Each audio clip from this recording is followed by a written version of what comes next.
नका, डोळे उघडून बघा गड्यांनो, झापड लावू नका.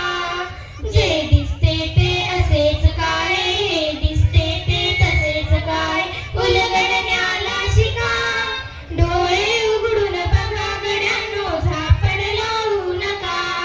भवतालीचे विश्व कोणत्या सूत्राने चाले, कोण बोलतो राजा अनेक कुठले दळाले. प्रारंभी जे अद्भुत वाटे गहन भीतीदायी, त्या विश्वाचा स्वभाव कळता भय उरले नाही. या दुनियेचे मर्मण कळता जगणे केवळ फुका.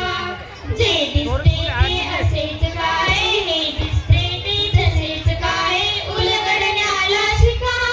डोळे उघडून बघा गड्यांनो, झापड लावू नका. वाहून गेलेल्या पाण्याचा ढग बनतो तो कसा, बीज पेरता कसे उगवते पाऊस येई कसा. चारा चरुणी शेण होतसे शेणाचे खत पिका, पीक पेरता फिरुनी चारा चक्र कसे हे शिका. जीवचक्र हे फिरे निरंतर इथले विसरू नका. जे दिसते ते असेच काय, हे दिसते ते तसेच काय, उलगडण्याला शिका.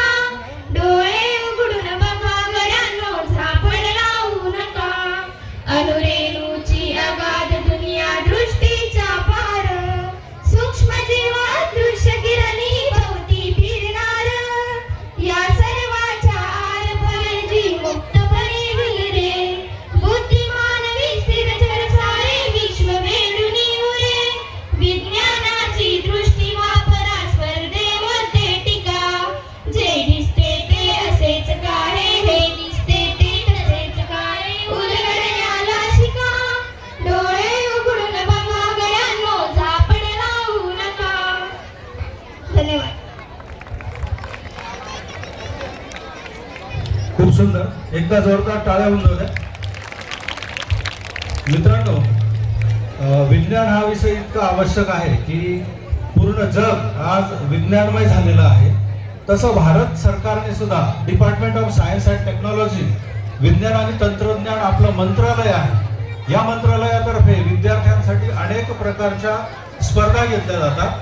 त्याच्यामध्ये राष्ट्रीय विज्ञान प्रदर्शन हे अतिशय महत्त्वाचं प्रदर्शन विद्यार्थ्यांच्या कलागुणांना आणि साहित्य बनवण्यासाठी प्रेरक अशी एक स्पर्धा आहे. तर या स्पर्धेमध्ये सुद्धा आपल्या प्रशालेचे विद्यार्थी गेल्या 3 वर्षापासून सतत भाग घेत आहेत आणि तालुका स्तरावर जे प्रावीण्य मिळवलंय, गेल्या 2 वर्षापूर्वी शिवराज काळे हा विद्यार्थी तालुक्यात सर्वप्रथम आला होता. त्यानंतर त्याने जिल्ह्यावर आपल्या शाळेचं प्रतिनिधित्व केलं आणि त्याच्या त्या साहित्याचं कौतुक देखील झालेलं होतं.